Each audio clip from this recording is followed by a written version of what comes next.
ಒಂದು ಧರ್ಮವನ್ನು ಹಾರಾಗತಕ್ಕಂಥವನೇ. ಇಡೀ ದೇಶದ ಸಂವಿಧಾನದ ದೇವತಾವಾದಂತ ಇವತ್ತು ಸದನದಲ್ಲಿ ಇವತ್ತು ಅಂತ ಅಶ್ಲೀಲ ಪದ ಉಪಯೋಗಿಸಿ ಕೂಡ ನೀವು ಅಲ್ಲಿ ಕೇಕೆ ಹಾಕ್ತೀರಾ ಅಂತ ನಿಮಗೆ ಅಲ್ಲಿ ಯಾವ ನೈತಿಕತೆ ಇದೆ, ಯಾವ ಮೌಲ್ಯ ಇದೆ ನಿಮಗೆ ಅಲ್ಲಿ? ಬಹಳ ನೋವಿನ ಸಂಗತಿ ಇದು. ಮನೆ ಶಿವಲಿಂಗೇಗೌಡ್ರೆ, ಇದು ಸದನದಲ್ಲಿ ನಡೆದಂತ ವಿಚಾರಕ್ಕೆ ಎಚ್ಚರಿಕೆಯನ್ನು ಕೊಡ್ತಾ ಇದ್ದೀನಿ ನಾನು ನಿಮ್ಗೆ. ನಿಮ್ಮ ಹಣೆ ಬರವನ್ನ 10 ನಿಮಿಷ ಎಳೆಯಾಗಿ ಬಿಚ್ಚಿರ್ತೀನಿ. ಈಗ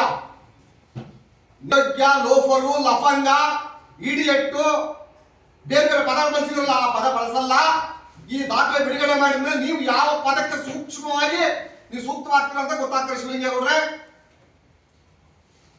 ನಿಮ್ಮ ರಾಶಿಗೆ ನಾನು ಎಂಟ್ರಿ ಆಗಿದ್ದೀನಿ ನಿನ್ನ ಮೇಲೆ. ರೇವಣ್ಣನಿಗೆ ಕೆತ್ತಿದ್ದ ನಿಮ್ಮ ರಾಶಿಗೆ ಶನಿ ಪರಮಾತ್ಮ ಎಂಟ್ರಿ ಆಗಿ ಆಯ್ತು. ನನ್ನ 2ನೇ ಹೆಸರೇ ಶನಿ ಪರಮಾತ್ಮ ಅಂತ. ಇಡೀ ನಿಮ್ಮ ಜಾತಕವನ್ನ ಎಳೆಯಾಗಿ ಬಿಚ್ಚಿಟ್ರಿ ಶಿವಲಿಂಗೇಗೌಡ. ಗೌಡ್ರಿ ಅನ್ನೋ ಪದಕ್ಕೆ ಅರ್ಥ ಇಲ್ಲ ನಿಮ್ಗೆ. ಮಿಸ್ಟರ್ ಶಿವಲಿಂಗೇಗೌಡ, ಒಂದೊಂದೇ ದಾಖಲೆಯನ್ನು ಬಿಡುಗಡೆ ಮಾಡ್ತೀನಿ ನಾನೀಗ.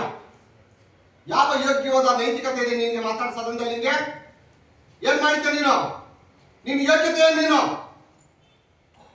ಭಾರತೀಯ ಜನತಾ ಪಕ್ಷ ಅಧಿಕಾರದಲ್ಲಿದ್ದಾಗ, ಜಿಲ್ಲಾ ಉಸ್ತುವಾರಿ ಸಚಿವರು ಗೋಪಾಲಯ್ಯ ಇದ್ದಾಗ ಯಾರ ಕಾಲ್ ಬಂದಿದೆ ನೀನು? ಯಾರ ಕಾಲ್ ಬಂದಿದೆ? ಗೋಪಾಲಯ್ಯರ ಚೇಂಬರ್ ಅಲ್ಲಿ ನನ್ನ ಹತ್ರ ಬರ್ಲಿಲ್ವಾ ನೀನು?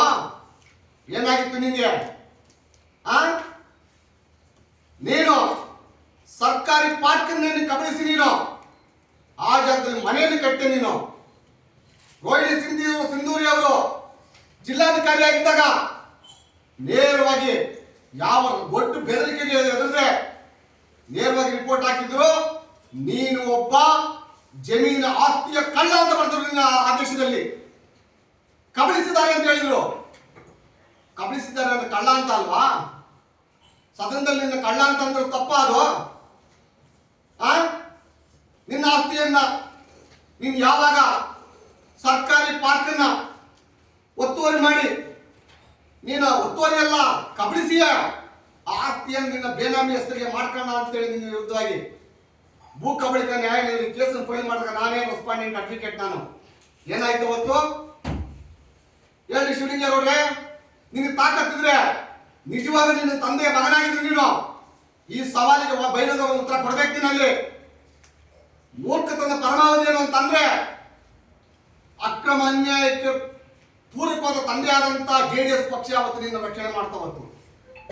ಇದೇ ಕುಮಾರಸ್ವಾಮಿ ಅವರು ಮಾಡಿದಂತ ಒಂದು ತಪ್ಪು, ಅವರ ಕ್ಯಾಬಿನೆಟ್ ಸಚಿವ ಸಂಪುಟದಲ್ಲಿ ಮಡಿಗೆ ಬದಲಿ ನಿವೇಶನವನ್ನು ಕೊಡಬಹುದು ಅಂತೇಳಿ ಒಂದು ರೆಸಲ್ಯೂಷನ್ ಪಾಸ್ ಮಾಡಿದ್ರು. ಶಿವಲಿಂಗೇಗೌಡ್ರೆ ನೋಡಿ, ನಿಮ್ಮ ಸಚಿವ ಸಂಪುಟದ ಆದೇಶದ ಪ್ರತಿ ಇದು. ಅವತ್ತು ನೀವು ಸರ್ಕಾರಿ ಪಾರ್ಕ್ ಅನ್ನು ನಿವೇಶನ ಕದ್ದು ಹೊಡೆದಿದ್ದೀರಾ ನೀವು ಅಂತೇಳಿ ನೇರವಾಗಿ ನಿಮ್ಮ ಹೆಸರಿಗೆ ನೋಂದಣಿ ಮಾಡ್ಕೊಂಡಿದ್ದೀರಾ ಅಂತೇಳಿ ನಿಮ್ಮ ಮೇಲೆ ಆರೋಪ ಆಗಿ FIR ಆದಾಗ 2ನೇ ಆರೋಪಿ ಬೇರೆ ಯಾರು ಅಲ್ಲ ಶಿವಲಿಂಗೇಗೌಡ್ರೆ. ಆದೇಶದ ಕಾಪಿ ಇದೆ ನೋಡಿ ಇಲ್ಲಿ. ವಾಸ ಮಾರುತಿನಗರ, ಅರಸೀಕೆರೆ, ಹಾಸನ ನೋಡಿ. ಇದು ಆದೇಶದ ಪ್ರತಿ, ಕೋರ್ಟ್ ಆದೇಶದ ಪ್ರತಿ ಇದು. 2ನೇ ಆರೋಪಿ ಶಿವಲಿಂಗೇಗೌಡ. ಕೈ ಬಿಡು ಅಂತ ಅಂದ್ರು. ನಾನು ಕೇಸ್ ವಾಪಸ್ ತೆಗೆಯಲ್ಲ ಅಂದೆ. ನಾನಲ್ಲಿ ರಿಟೈರ್ಮೆಂಟ್ ಆಗ್ತೀನಿ ಆ ಕೇಸಿಂದ ಅಂದೆ. ಕೇಸಿಂದ ಹೊರಗೆ ಬಂದೆ ನಾನಲ್ಲಿ. ಕೇಸ್ ಏನಾಯ್ತು ಇವತ್ತು? ಇದೇ ರಿಪೋರ್ಟ್ ಮೇಲೆ ಕುಮಾರಸ್ವಾಮಿ ಅವರು ಕ್ಯಾಬಿನೆಟ್ ಕೊಟ್ಟಂತ ತೀರ್ಮಾನ ಇದೆಯಲ್ಲ, ಮಾನ್ಯ ಕುಮಾರಸ್ವಾಮಿ ಅವರೇ, ನಿಮ್ಮ ವಂಶದ ವಿರುದ್ಧ ಮಾತಾಡಿದ್ರಲ್ಲ, ನೀವು ಸಾಕಿರದ ಭ್ರಷ್ಟಾಚಾರದ ಒಂದು ಕೂಸು ಇದು ಶಿವಲಿಂಗೇಗೌಡ. ನಿಮ್ಗೂ ನೈತಿಕತೆ ಇಲ್ಲ ಇವ್ರ ಬಗ್ಗೆ ಮಾತಾಡಕ್ಕೆ. ಯಾಕಂದ್ರೆ ಅವ್ನು ಬೆಳೆಸಿದ್ದೆ ನೀವು, MLA ಮಾಡಿದ್ದೆ ನೀವು. ಅದೇನೋ ಹೇಳಿದ್ರು ಕೆಲವರೆಲ್ಲ, ರಾಗಿ ಬಗ್ಗೆ, ಇಲ್ಲ ಜಲ್ಲಿ ಬಗ್ಗೆ, ಕೃಷಿ ಬಗ್ಗೆ ಹೇಳಿದ್ರೆ ನನ್ನ ಪದ ಬಾಯಿ ಬಡಬೇಡ. ಅವ್ನು ಯಾವ ಬಿರುದು ಕೊಟ್ಟವ್ರು ರಾಜ್ಯ ಜನತೆ ಗೊತ್ತಾಗೋದಿದೆ.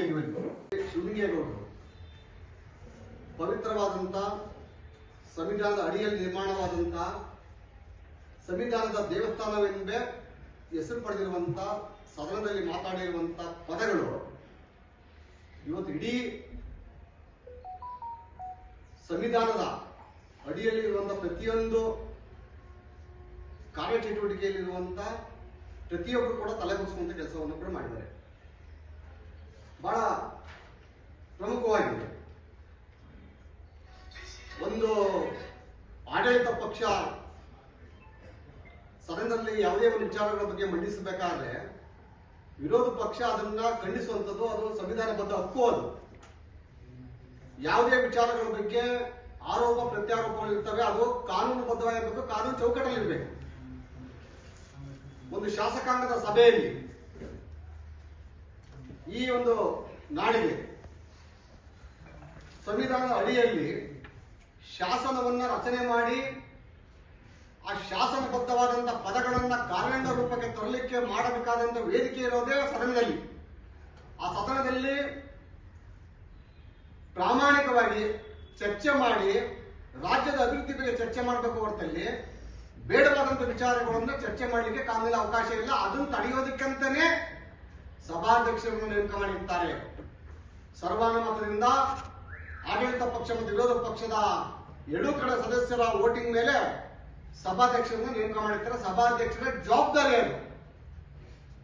ಪಕ್ಷಾತೀತವಾಗಿ ಕುಳಿತುಕೊಳ್ಳುವಂತ ಪವಿತ್ರವಾದಂತಹ ಪೀಠ ಸಭಾಧ್ಯಕ್ಷರ ಪೀಠ ಅದು. ಆ ಪೀಠದಲ್ಲಿ ಕುಳಿತಿರುವಂತ ವ್ಯಕ್ತಿ ಯಾರೇ ಆದ್ರೂ ಕೂಡ ಅವರು ದೇವರ ಸ್ಥಾನದಲ್ಲಿ ಹಿಡಿದು ತಕ್ಕಡಿಯನ್ನು ಹಿಡಿದು ತೀರ್ಪನ್ನು ಕೊಡಬೇಕಾದಂತ ಜವಾಬ್ದಾರಿ ಅಂತ ಹುದ್ದೆ ಸಭಾಧ್ಯಕ್ಷರ ಹುದ್ದೆ ಅದು. ಆ ಒಂದು ಸದನದಲ್ಲಿ ಶಿವಲಿಂಗೇಗೌಡರು ಅಂತ ಅಶ್ಲೀಲವಾದ ಪದಗಳನ್ನು ಕಳಿಸಿರುವಂತದ್ದು ಬಹಳ ವಿಶೇಷವಾಗಿ. ಈ ದೇಶದಲ್ಲಿ ಏನಾದ್ರೂ ನಾವು ನಾಗರಿಕತೆಯನ್ನು ಸ್ವಲ್ಪ ಮುಂದುವರ್ಸ್ಕೊಂಡು ಬರ್ತಾ ಇದ್ದೀವಿ ಅಂತ ಅಂದ್ರೆ ಅದ್ರ ಮೂಲ ಬೆನ್ನೆಲುಬಾಗಿ ನಿಂತಿರೋದು RSS. ಇವತ್ತು ಹಿಂದೂ ಸನಾತನ ಧರ್ಮವನ್ನ ಇಡೀ ವಿಶ್ವದಾದ್ಯಂತ ಒಪ್ಕೊಳ್ತಾ ಇದ್ದಾರೆ. ಇವತ್ತು ಜಗತ್ತಿನಾದ್ಯಂತ ಹಿಂದೂ ಸನಾತನ ಧರ್ಮವನ್ನು ಒಪ್ಕೊಳ್ತಾ ಇದ್ದಾರೆ. ರಾಷ್ಟ್ರೀಯ ಸ್ವಯಂ ಸೇವಕ ಸಂಘ ಏನಿದೆ ಯಾರಿಗೋಸ್ಕರ ತ್ಯಾಗ ಮಾಡ್ತದೆ ಅಂತ ಅಂದ್ರೆ ದಯವಿಟ್ಟು ಆ ಇತಿಹಾಸದ ಒಂದು ಪುಟ ಓದಿದ್ರೆ ಸಾಕು RSS ಏನಾದ್ರು ಗೊತ್ತಾಗ್ತದೆ ಅಲ್ಲಿ.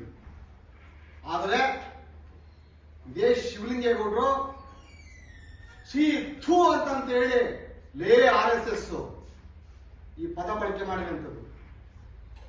ಇಷ್ಟು ಅಶ್ಲೀಲವಾದ ಪದವನ್ನು ಬಳಸಿ ಒಂದು ಹೆಣ್ಣು ಮಗಳ ಬಗ್ಗೆ ಅವೇದನಕಾರಿ ಹೇಳಿಕೆಯನ್ನು ಕೊಡ್ತಾ ಇರ್ಬೇಕಾದ್ರೆ ಕೂಡ ಸಭಾಧ್ಯಕ್ಷರು ನಗ್ತಾ ಇದ್ದಾರೆ ಅಂತ ಅಂದ್ರೆ ಸಭಾಧ್ಯಕ್ಷರ ಘನತೆಯಲ್ಲಿ ಹೋಗಿದೆ ಇವತ್ತದು.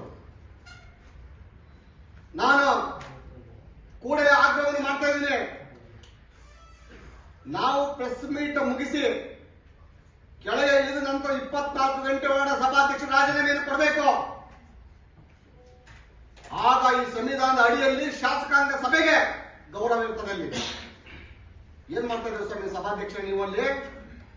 ಯಾಕೆ ನಿಮ್ಮ ಧರ್ಮದ ಬಗ್ಗೆ ಮಾತಾಡಲಿಲ್ಲ ಅಲ್ವಾ? ನಿಮ್ಮ ಜಾತಿ ಬಗ್ಗೆ ಮಾತಾಡಲಿಲ್ಲ ಅಲ್ಲ ಶಿವಲಿಂಗೇಗೌಡರು? ಶಿವಲಿಂಗೇಗೌಡರು ಮಾತಾಡಿದ ಯಾರ ಬಗ್ಗೆ? ಈ ದೇಶದ ಬೆನ್ನೆಲುಬಾಗಿರುವಂತವ್ರನ್ನ, ಈ ಸನಾತನ ಧರ್ಮವನ್ನು ಕಾಪಾಡ್ತಾ RSS ಬಗ್ಗೆ ಮಾತಾಡಿದ್ದು. ಈ ಭಾರತ ಅಂದ್ರೆ ಹೆಣ್ಣು ಮಕ್ಕಳ ಬಗ್ಗೆ ಅಷ್ಟೇ ಮಾತಾಡಿದಂಥದ್ದು. ಇಂಥ ಒಬ್ಬ ಯೋಗ್ಯವಾದ ವ್ಯಕ್ತಿಯನ್ನ ಅವ್ನು ಮಾತನಾಡ್ಬೇಕಾದ್ರೆ ನೀವು ನಗಾಟ ಕುಳಿತುಕೊಳ್ತಿರೋ ಸಭಾಧ್ಯಕ್ಷರು ನೀವಲ್ಲಿ ಯಾವ ನೈತಿಕತೆ ಇದೆ ನಿಮ್ಗೆ? ಸಭಾಧ್ಯಕ್ಷರು ಮುಂದುವರಿಯುತ್ತೆ ನಿಮ್ಗೆ? ನಾವು ಮೌಲ್ಯಗಳ ಬಗ್ಗೆ ಮಾತಾಡಿದ್ರ?